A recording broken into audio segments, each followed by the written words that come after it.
Hello viewers, welcome back to my channel. আমি আবারও আজ একটি নতুন ভিডিও নিয়ে চলে এসেছি।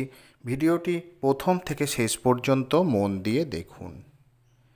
এই যে গাছটি দেখছেন, এটি মাটির লাকি বাম্বু গাছ। এর আগে আমি 3 মাস আগে আমার চ্যানেলে এই যে মাটির লাকি বাম্বু গাছ যে কিভাবে প্রতিস্থাপন করবেন, পটিং করবেন, কিভাবে কি পরিচর্যা, এ গাছ ঘরে রাখলে কি উপকারিতা, প্লাস ফেংশুই মতে যে যে বাস্তুর পক্ষে একটা ঘরে রাখা একটা শুভ সৌভাগ্য আনে, এ টু জেড আমি সব বলেছিলাম। যারা দেখেননি ভিডিওটি, আমি ডেসক্রিপশান বক্সে ভিডিওর লিঙ্ক দিয়ে দেবো। অবশ্যই আপনারা ডেসক্রিপশান বক্স থেকে লিঙ্কে ক্লিক করে দেখে নেবেন। 3 মাস পর আমি কেন নিয়ে এলাম? আমাকে খাবার দিতে হবে গাছটিকে, সেই জন্যে আমি আরও নিয়ে এলাম আপনাদের সামনে। এটি নিমখোলটা দিলে কি হবে, মাটিতে ক্ষতিকারক যে পোকামাকড় জন্মাবে না, সেই পোকামাকড় মারা যাবে। তাই এই নিমখোল বড় চামচে 2 চামচ আমি ছড়িয়ে দিচ্ছি মাটিতে। এই নিমখোল অবশ্যই দেবেন, কারণ এই গাছ ঘরের মধ্যে থাকে, আপনাদের ব্যালকনিতে বা ঘরের জানলায় বা ড্রয়িং রুমে ঠিকমতো এদের রোদও দেওয়া যায় না। সপ্তাহে যে 3 থেকে 4 দিন সকালের যে 1 থেকে 1.5 ঘন্টা রোদ হালকা দেওয়া যেতে পারে, বা ইনডিরেক্ট সানলাইট, যেখানটা ব্রাইট উজ্জ্বল আলো, হালকা আলো বাতাস থাকবে, সেরকম জায়গায় একে রাখতে হবে।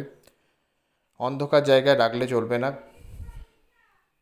তো এই নিমখোল আমি দিয়ে দিলাম, এই ক্ষতিকারক পোকামাকড় যাতে না জন্মায়। রোদ পেলে কি হয়, জীবাণু একটু কম জন্মায়, পোকামাকড় একটু মারা যায়, কিন্তু যেহেতু ঘরের মধ্যে থাকে সেই জন্য নিমখোল অবশ্যই মাটিতে দিতে হবে, এটা অবশ্যই বলবো আমি। আর এখন বর্ষাকাল চলছে, অবশ্যই দিতে হবে। মাটিতে পিঁপড়ে, ছোট ছোট শামুকের উপদ্রব হয়, সেই জন্য এই নিমখোল অবশ্যই আমাদের মাটিতে ছড়িয়ে দিতে হবে। এছাড়া কি করতে হবে, ফাঙ্গিসাইড পাতায় স্প্রে করতে হবে, অল্প কিছুটা গুলেও মাটিতেও দিতে হবে। ভালো ফাঙ্গিসাইড, কপার বেস ফাঙ্গিসাইড দিতে পারেন, ভালো কাজ হবে, রুটটা ভালো থাকবে।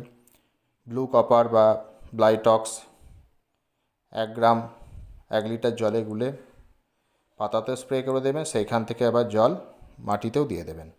1 লিটার গুললেই হবে, সেখান থেকে মাটিতেও দেবেন, আবার পাতাতে স্প্রেও করে দেবেন স্প্রেয়ার দিয়ে। এটা অবশ্যই করতে হবে মাসে 2 বার, 15 দিনে 1 বার করে দিতে হবে। যাদের গাছ সেভাবে বৃদ্ধি পাচ্ছে না, গাছের মেনলি হচ্ছে শিকড়টা আগে বাড়াতে হবে, তবেই গাছ বৃদ্ধি পাবে। এটা সিঙ্গেল সুপার ফসফেট, এই যে সামান্য 1 চিমটে, এই যে একটুখানি, খুব সামান্য, কিন্তু যেহেতু ছোটো টবে আছে আর কি, খুব সামান্য একটুখানি এই মাটিতে ছড়িয়ে দিতে হবে। যদি আমরা গ্রাম হিসাবে করি, বড় জোর হয়তো 1 গ্রাম, 1 গ্রামেরও হয়তো কম, এই 1 গ্রামই আর কি ধরুন, 1 গ্রাম একটুখানি ছড়িয়ে জাস্ট মাটিটা মালচিং করে দিতে হবে। মাটি ভিজে থাকলে জল দেওয়ার দরকার নেই, তবে জল দিয়ে দিতে হবে। এটা দিয়ে দেখবেন রুটটা খুব ভালো হবে। সিঙ্গেল সুপার ফসফেট গাছে খুব কাজ করে, কার্যকরী একটি রাসায়নিক সার। তা সামান্য একটু রাসায়নিক দিলে কী হবে, অসুবিধা নেই, রুটটা খুব ভালো হবে, রুটের বৃদ্ধি পাবে, গাছও ভালো বৃদ্ধি পাবে। দেখুন, যেহেতু এটা ইনডোর, খুব তাড়াতাড়ি বৃদ্ধি পায় না, আস্তে আস্তে বৃদ্ধি পায়, অতএব বৃদ্ধি নিয়ে আপনাদের চিন্তার কোনো কারণ নেই। এটা দিলে কী হবে, রুটটা ভালো থাকবে। যাই হোক, এটা অবশ্যই দেবেন। আর আমি এবার খাবার দেওয়ার সময় হয়ে গেছে, যেহেতু বললাম এদের ঘন ঘন খাবার দেওয়ার দরকার নেই, 2.5 থেকে 3 মাস পর পর খাবার দিলেই হবে। সেই জন্য আমি এর খাবার কী নেব বলে দিচ্ছি। এই যে এটা হচ্ছে ভার্মি কম্পোস্ট, আমি 2 চামচ নিচ্ছি। নতুন বাগানিরা খুব ভালো করে দেখবেন, ভার্মি কম্পোস্ট আমি 2 চামচ নিয়ে নিচ্ছি।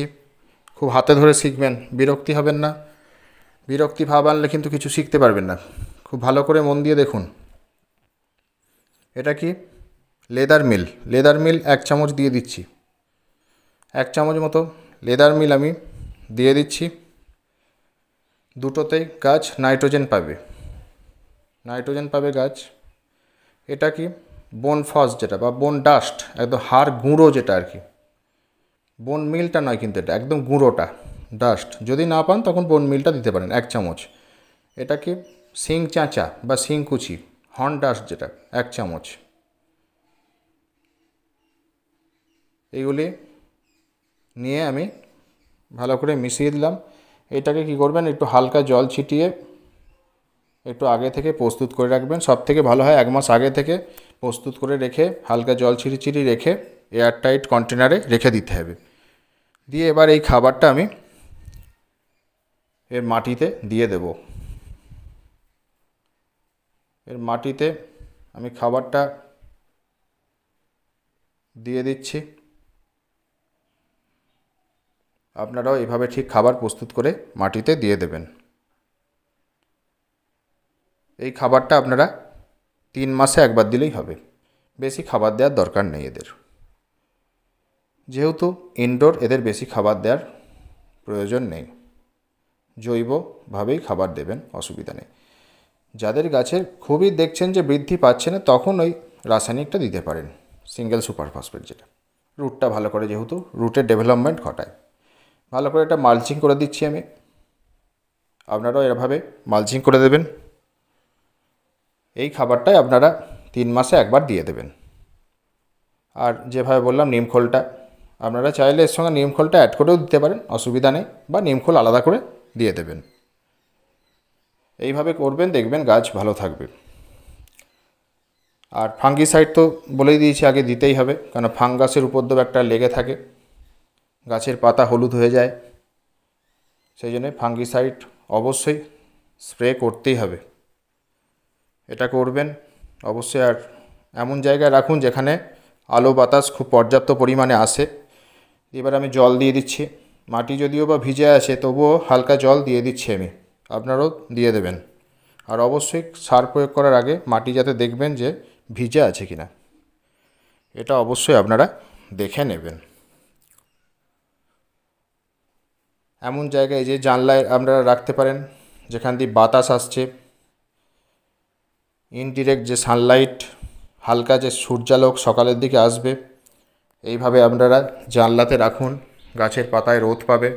খোলা আকাশের নিচে রাখতে বলছি না আমি, এরম ব্যালকনিতে বা জানলাতে, বক্স জানলায় এভাবে রেখে দিন যেখানে আলো বাতাস আসে, পাতাতে যেন অন্তত হালকা রোদ পড়ে, সেইরকম জায়গায় কিন্তু আপনারা এই লাকি বাম্বু অবশ্যই রাখুন। তাহলে দেখবেন গাছটা খুব ভালো বৃদ্ধি পাবে। আর A to Z সম্পূর্ণ পরিচর্যা অবশ্যই আমার ওই আগের ভিডিওটা দেখে নেবেন, সেখানে গাছ পটিং থেকে শুরু করে সব কিছুই বলা আছে। কেন এই গাছ রাখবেন, কি না করবেন সবই রাখা আছে, সেটা অবশ্যই ভালো করে দেখে নেবেন। আমি আরও এই গাছটিতে খাবার দেওয়ার জন্য, সেই জন্য আজকে আমি এলাম, আর আপনাদের সাথে তো আমি সব কিছু শেয়ার করি, সেই জন্যে এই খাবার দেওয়ার ব্যাপারটা আমি আরও দেখাতে এলাম। প্লাস এখন বর্ষাকাল চলছে, কি করব না করব সেটাই আরও বলতে এলাম।